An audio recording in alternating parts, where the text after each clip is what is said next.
네, 하루 만에 다시 인사드리겠습니다. 안녕하세요. 남경필 목사입니다. 어제 영상 연이어 찍어서 곧바로 순차적으로 올리겠다 그래놓고 무슨 하루 만이냐, 또 옷은 왜 갈아입었지, 아마 이러실 수도 있는데, 어제 찍었던 영상 가운데 두 번째 영상이 조금 문제가 생겼습니다. 그래서 오늘 스쿨 일정을 마치고 지금 돌아와서 급하게 다시 영상을 찍고 있습니다. 자, 오늘은 이제 여러분들에게 약속드렸던 대로 제가 최근에 봤던 두 편의 영화를 함께 좀 나누어 보려고 합니다. 이 두 편의 영화가 모두 다 사회 고발성 영화, 그리고 또 실화의 바탕을 두고 있는 영화거든요. 그 첫 번째 영화가 뭐냐니까 다크 워터스라는 영화입니다. 2020년, 그러니까 올해 3월에 국내에서는 개봉을 했는데, 마크 러팔로라는 남자 배우와 그리고 앤 해스웨이라는 여자 배우, 두 배우 다 제가 굉장히 좋아하는 배우예요. 그래서 이 두 사람이 주인공이라 그래서 처음에 관심을 가졌다가 내용을 보고서는 꼭 한번 보고 싶다. 그래서 찾아서 보게 됐습니다. 영화의 내용을 간단히 일단 먼저 말씀을 드리자면, 대형 로펌의 변호사로 일하고 있었던 롭 빌럿이라는 실존 인물이에요. 마크 러팔로가 이 역할을 맡았는데, 이 사람이 자신의 고향 웨스트버지니아 그 한 작은 마을에서 어느 농부가 찾아와서 마을에서 이상한 일이 벌어지고 있으니까 이것을 좀 어떻게 알아봐 줄 수 없느냐는 부탁을 받습니다. 사실 대형 로펌에서 이제 막 출세 가도에 막 들어서려고 했던 이 주인공 롭 빌럿 입장에서는 그렇게 썩 탐탁치 않은 부탁이었죠. 근데 어떻게 하다가 고향을 들리게 되고, 그 농부가 이야기했던 것처럼 정말로 그 마을의 소들이 이빨이 전부 검게 변해가고 죽어가는 모습을 보게 됩니다. 문제는 소들만이 아니고 마을 전체에 돌아다니고 있는 아이들과 주민들도 그러한 현상이 나타나고 있었던 것이죠. 그래서 이 주인공이 관심을 갖게 되고 이것을 실질적으로 이제 조사를 하게 됩니다. 이 마을에 듀폰이라는 회사에서 프라이팬을 만드는 공장을 세워놨어요.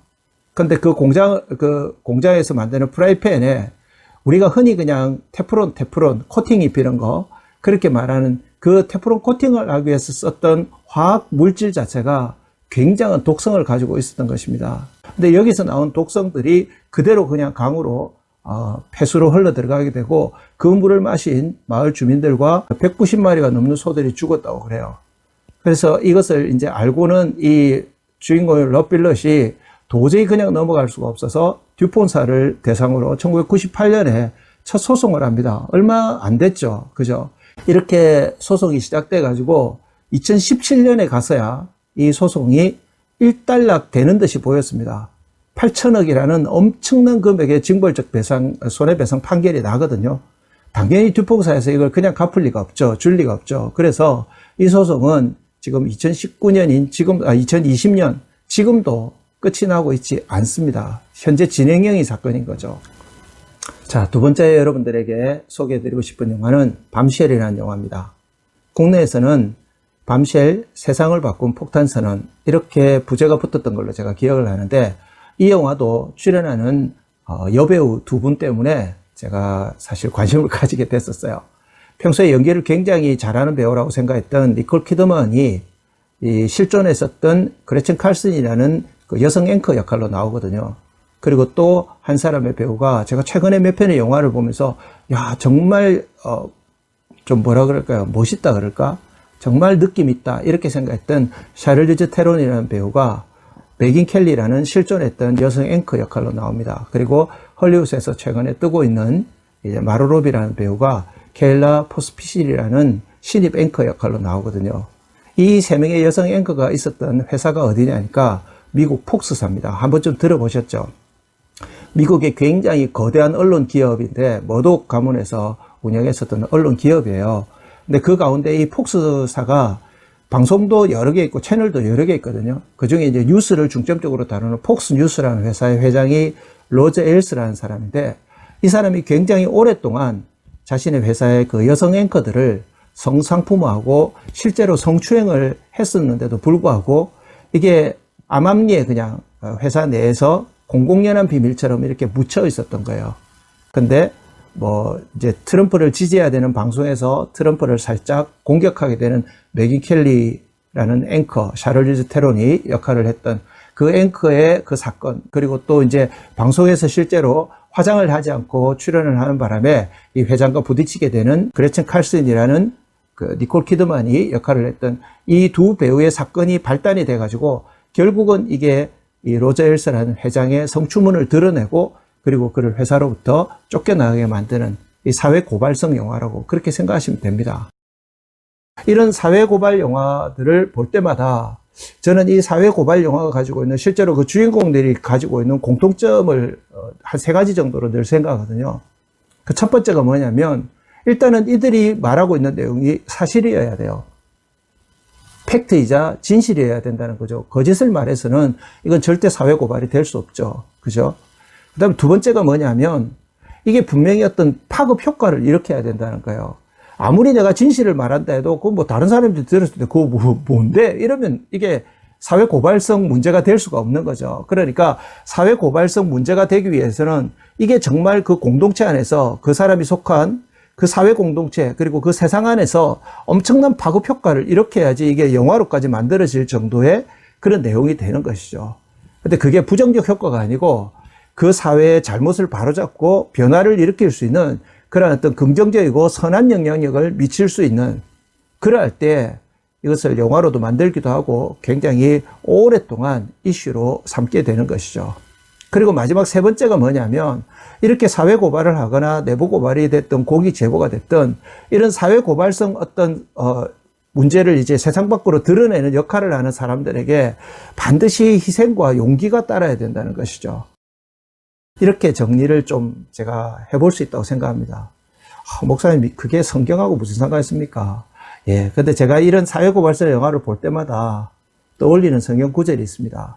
그건 바로 사도행전 4장 19절 20절 말씀입니다. 여러분 잘 아시는 것처럼 예수님이 부활하신 후에 오순절 성경 강림 사건이 일어나고 제자들이 변화를 겪죠. 그리고 그들이 예수 그리스도를 전하니까 엄청난 일들이 벌어집니다. 베드로와 요한이 성전 미문에 앉은 자를 그 사람을 고치기도 하고, 그러니까 공회에서 그들을 불러다 잡아들여가지고 이 예수의 이름으로는 전하지도 말고 가르치지도 말아라.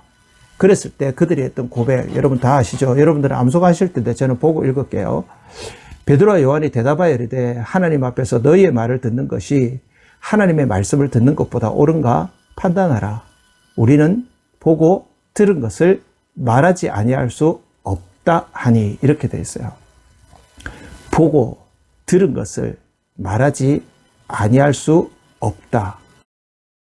이렇게 감추어졌던 진실 하나를 드러내는 것만으로도 이렇게 엄청난 사회적 변화가 일어나는데, 저와 여러분들이 보았고 들었고 경험했던 것, 바로 예수 그리스도의 십자가, 우리가 직접 눈으로 보지 않았지만 마치 본 것처럼, 우리가 직접 그 자리에 있지 않았지만 그 자리에 있었던 것처럼, 지금도 우리의 심령 안에서 성령의 역사로 말미암아서 너무나 생생하게 우리 안에 살아있는 이 예수 그리스도의 십자가의 보혈과 그 능력과 그 복음, 사도들이 그랬던 것처럼 우리는 보고 들은 것을 말하지 않을 수 없다. 이 복음의 효과는 여러분, 영원한 형벌 가운데 처해 있는 인생들을 하나님 나라 백성으로 바꿔놓는, 죽을 수밖에 없는이 아니고 여러분, 죽었던 죄인들을 의인으로 만들고 다시 살아나게 만드는, 영원히 살아 하나님 나라 백성으로 살게 하는 엄청난 변화를 일으킵니다. 그뿐이겠습니까? 복음이 들어간 곳마다 세상이 바뀝니다. 사회가 바뀝니다. 그렇게 교회 역사는 지금까지 흘러왔습니다.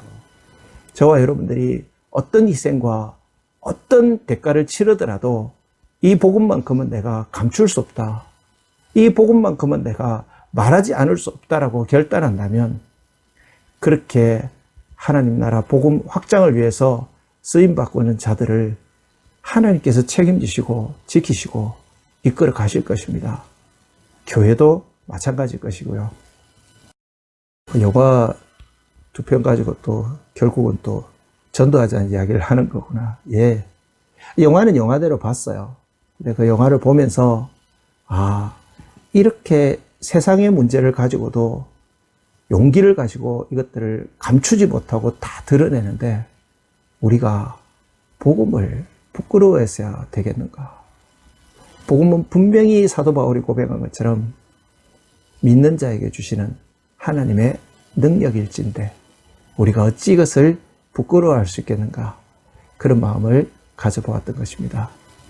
이제 또 다음 영상을 또 가능한 한 빠른 시간 안에 최선을 다해서 찍어서 여러분들과 자주 좀 뵙도록 그렇게 하겠습니다. 다음 영상 올릴 때까지 건강하게 또 하나님의 말씀의 은혜 안에서 늘 평강을 누리시면서 지내셨으면 좋겠습니다. 그리고 무엇보다 추석 잘 보내십시오. 감사합니다.